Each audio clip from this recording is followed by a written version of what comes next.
there's not anything else I could possibly be doing tonight, right?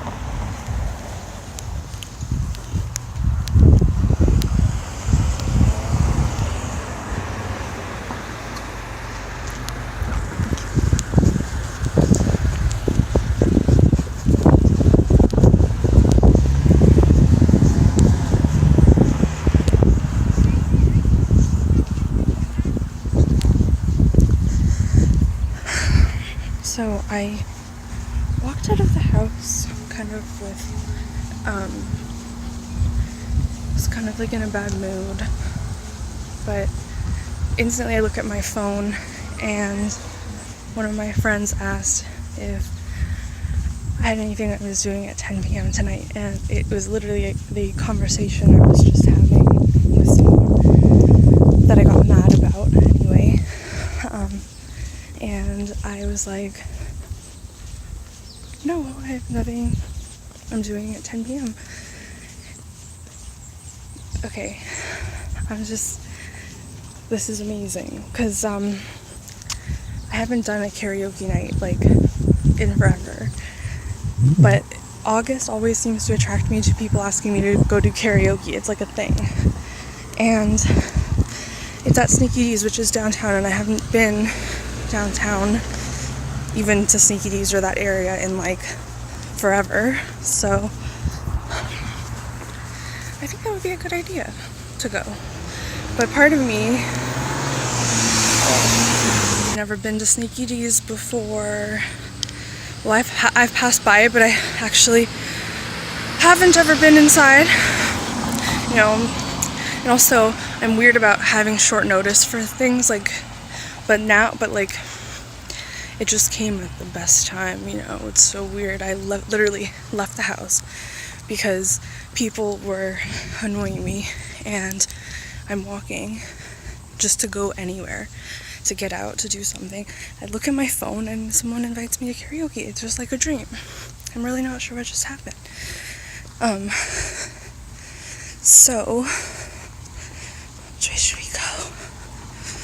Straight? Left? I'm gonna go left. Okay. So I'm just currently going to the gym right now. There we go. Going to the gym. Thinking about Mamma Mia.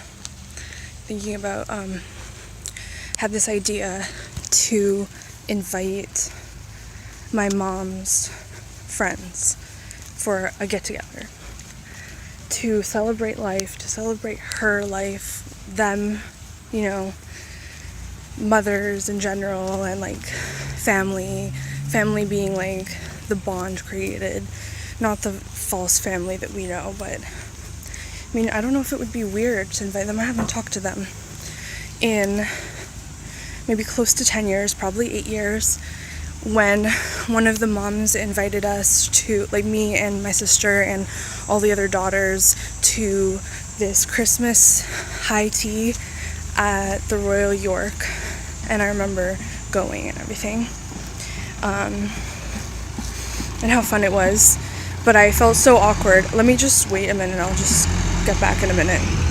Feeling like a number one. Tonight the Super Trouper beams are gonna blind me, but I won't feel blue like I always do. 'Cause somewhere in the crowd there's you. So we went to the Royal York for tea on Christmas, and it was this beautiful event with everyone flew in, actually, because all the girls were like going to college in different places. I wasn't in college at the time. I was kind of like lost after I graduated university, and but they all reached out and found, I don't know how they found my email, but I think they talked to my dad maybe to get me invited to this, and it was literally the most amazing thing to see everyone. And they were always so supportive of my mom when she was getting really sick, and they were there for me and my sister through the really, really toughest times, you know. and going to an all-girls school, you know, those kind of bonds are created. I still feel like an affinity to those families, and like I miss them. And when I was watching Mamma Mia, obviously I was taken back to grade 3 when those songs were like so popular with all the 8-year-olds in my class, and we were all singing and discovering ABBA's music at that time all together. So like I remember the girls, the daughters of the moms that were my mom's friends, all of us would listen to ABBA and kind of like show off to each other who knew more lyrics and whose song was whose, and you know, all those kind of things. It was like the Spice Girls, you know, in grade 1, all the 6-year-olds were singing Spice Girls, at least in my era, but then in grade 3 we were all singing ABBA.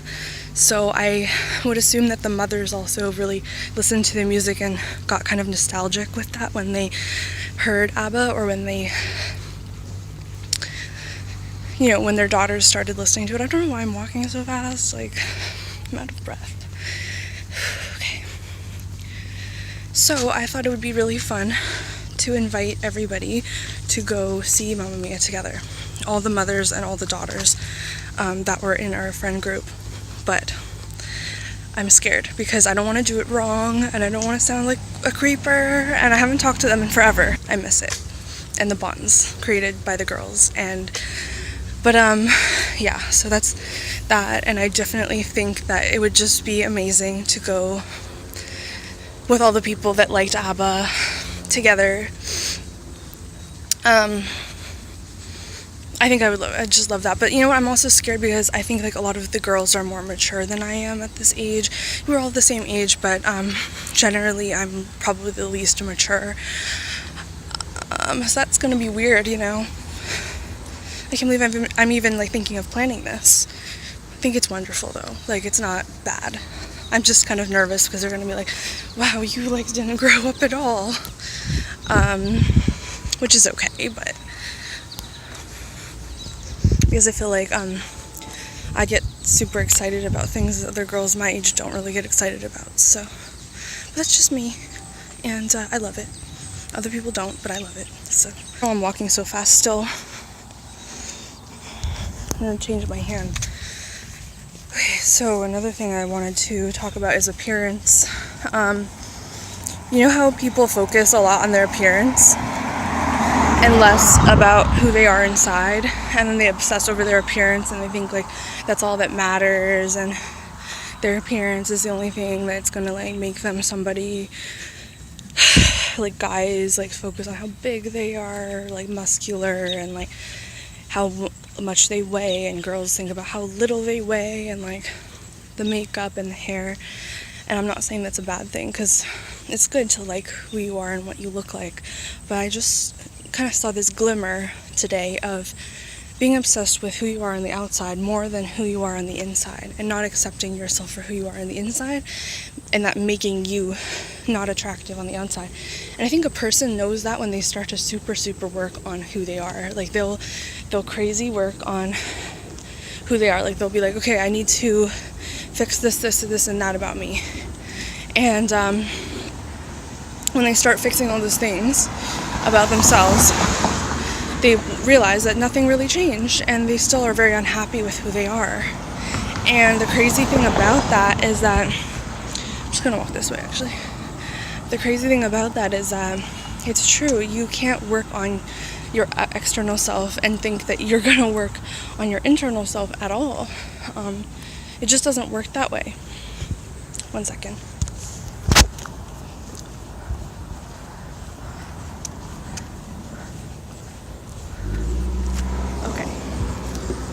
I don't like waiting for the cars to wait for me, so I just walk around in a circle and walk back. I really want to sing ABBA now, because that's just been in my head. Like, what song would I sing? I don't know all the words to it though either. I could always sing JoJo, but I'm not good at that one either. I wonder what song I'd sing. Ay caramba, that's probably something I should prepare. What songs do I sing? I know someone else invited me to Sneaky D's karaoke like way back in college, like first year, and I didn't go because I was like, are you kidding me? I'm not confident right now, you know. was this guy in my class who loved my singing and he loved my fashion and stuff, and he took me to his aunt's fashion shop. That was pretty awesome. And then he was like, you have to come to Sneaky's and rap for us, because I was a rapper back then. But I'm like, no, too nervous. Okay. So anyway, where was I? Yes, about the appearance thing. Your appearance comes from within. Your soul animates your body, so being beautiful comes from the inside. And I'm not saying that in a cliche. It literally is. Basically, if you trace it back, it's like almost proven that is. So you should use those other things to accentuate your attractiveness, but not only just the external shell. You know, a lot of people get stuck on that. It is really bad. I have to admit, I got stuck on that in 2015 and some of 2016. I didn't understand, because I lost myself. I lost my soul, so I didn't know where my soul was. So I thought, okay, you know, I'm just going to dress pretty and hope for the best. And that's not the way to do it. If you're not being you and fully being happy and living, that's too far, you know. You have to live happy and have those kind of like limits. Because if you're like a little bit less than happy, that's too far. It's like searching outside yourself for happiness instead of searching inside yourself for happiness. And it's so important. And I'm done with just sitting around doing nothing, instead of, you know, going out and exploring and meeting new people and stuff like that. That's really important to do too, because you end up enjoying it a lot and it connects to your purpose. So that's what I'm ready to do, instead of like just sitting at home doing nothing, because that's what it's been. And also I have a rant about family. My family is kind of like one side then flip side kind of thing. So it's like you would be hanging out with them, everything's fine, and then the next day everything's not fine kind of thing. And it really messes with my head and also really makes me upset a lot of the time. So like I'll be trying to connect with them and stuff, and then it's like weird the next day. And also it's a very lazy kind of vibe that I just need to run away from. And I was feeling so low. I just told myself I need to get out of the house. I don't know what I'm gonna do, where I'm gonna go, whatever. I just need to like leave, not work on my projects, literally just get out of the house. And it felt amazing to do that, because seeing the message from, I can't wait to get tennis rackets so I can go out early and play tennis like in the early morning, and really soak up that sun for the last days of, well, not last weeks of summer and stuff. So that's going to be really fun. I wanted to tell you guys about that too, like the sport aspect of it. But before I talk about the sport aspect, I also want to talk about being able to do chats with other people on YouTube. I love my new job, by the way. It makes me really like peaceful. Like it really makes me like not go as fast as I usually go with rushing and stuff like that. So that's amazing. But yeah, with I can't wait to do shows with people. Hopefully like I can find some people that like understand the same concepts I understand, and like we can have like an open conversation about it. Okay, so about sports. I'm walking too fast. I'm walking like Brandon speed. To me, sports are very spiritual, and I know it sounds weird. Like, I think that's why people hate having me on their teams, because I just enjoy playing and I don't enjoy the competition and the points and like winning and stuff like that. I just love the movement. I played a bunch of sports, but my favorites were tennis and field hockey, and I just really like feel an affinity to those two. And lately I just badly wanted to play field hockey and tennis. Tennis because I remember going to a little tennis camp this time of the year, like when I was 12, and I just feel like randomly I feel like those feelings all over again for some reason, like they're there. And for field hockey, during this year I think I like busted out getting really like in shape for the team in the fall. So in August, I spent like all my time just working out all the time and like practicing my striking and flicking. Then I went to a field hockey camp at the end of this summer. So right then it was like the end of the summer turned into school, and I tried out for the team and I got on, but I really wanted to get on tier 1, but I got on tier 2. So it was really sad, but I still made it on the team. And there's this like affinity I have to field hockey and tennis. Like I just love playing them for some reason. Just the movements of like tennis and the movements of field hockey. And yeah.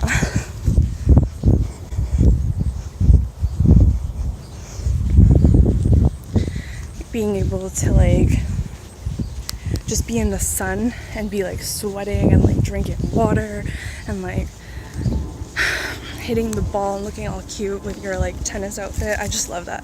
Like I really don't care about like 20 love or whatever it is. I really shouldn't even pay attention in tennis camp. It was just all about like looking cute and hitting the ball. Honestly, so much fun with all the other girls that were there. I made so many friends at that tennis camp, but they weren't necessarily like the best influence kind of friends. But I remember being 12 and being like, wow, this is a whole new world, you know. And all the popular girls were at that camp, so I felt like I was a nerdy girl in middle school, so that was like exciting, you know, like maybe being popular too. No, didn't happen. So field hockey though, yes, that just gives me so much of a rush, just being in nature and just, you know, like having the ball and having the stick and being able to just hit it and like seeing how far it goes. And then also the concept of the game, which was actually probably the hardest part for me to learn, and I had to write it down like in a notebook to understand it back then. That was the most intimidating part of playing, but it was literally the most fun. I also have so many memories of going with my mom to get like the gear for the season, which was really fun too. And I really miss like being able to go and like pick out like a stick or pick out like little like keychains and stuff to put on your bags. The first time I got like knee pads and stuff, what was it, shin guards? I think they're called shin guards. Yeah, that was so cool. It's enough when I say it's enough. You sabotage me with Dan. We don't have to be friends. What's up, Waldorf? Sorry, slipped. The first time I got shin guards, and like it was so weird because I never had them before, and we had to also get mouth guards, and I got this professional defense glove where it would be on your left hand, and it would just be to hold the stick firmer or something, so that you can have more power holding the stick when you've got the ball and there's another girl that's like holding the ball against you, trying to take the ball from you, so you can hold it firmly with that glove. So I have 2 sticks, and they're very special to me because both of them were given to me by my, I guess you could say, field hockey friend or mentor back in middle school, and she was so sweet. She gave me this indoor stick, and it was, I'll show you guys maybe if I ever do a field hockey video, and it's like this kind of wine colored stick, my first one, and this was before I joined the team, far before that. And then the second one was an orange field hockey stick that was actually legit. And on my old Facebook, I realized I had my old coach on it. And I forgot all about like that I had him on Facebook. It's really weird because you'd think you'd know, but I haven't been on that account. So it's crazy. Wonder if he remembers me. I don't think he even remembered my name because he had so many girls on his team. But he was like, he made us so tough. Like he like literally made us into like field hockey warriors. Like I remember going into indoor field hockey club, and then this is when I was in middle school before I joined the team, and I had no idea how to play, and I was so shy, and I was so like I wasn't able to kind of compete or be defensive or offensive when I was playing. But then after I had him as a coach, he would literally make us so like masculine in that sense to be able to handle playing. But then I joined a co-ed field hockey club later, like in college, and it was not fun. It didn't work. Like, you know, like the guys are clearly more competitive than masculine women that were trained by a coach. But that was just my experience. I didn't enjoy it at all, actually. I dropped out of that because it was too much. And I just enjoyed playing. I didn't like the whole competitive aspect of it. So, well, anyway, I'm gonna go. I'm getting close to the gym. But I hope you guys liked my random video. Also, no, anyone can really make a fashion statement or like make something work, but you have to have confidence from inside to make that fashion trend, and the fashion trend could be completely outrageous, but if that person is you know, like confident enough and happy with themselves enough, it literally looks good on them. So then you can start a fashion trend just by being accepting and in touch with yourself. It's amazing. And plus, you know what the best thing looks on you, so when you flaunt that, then you can make your own fashion, and other people will be like, oh my god, I want to try that, and they'll just do it. Not that I'm trying to do that, but I remember like when I was a kid, like family members would be like, oh my gosh, we should start this new fashion trend and stuff, and I'm like, not me, I can't do that, like what are you talking about? But it just makes sense though. Like if you work it, other people will see you, and you will do the same and follow. Although that's not what I'm doing right now, but I just thought of that. Bye.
feeling like a number one. Tonight the Super Trouper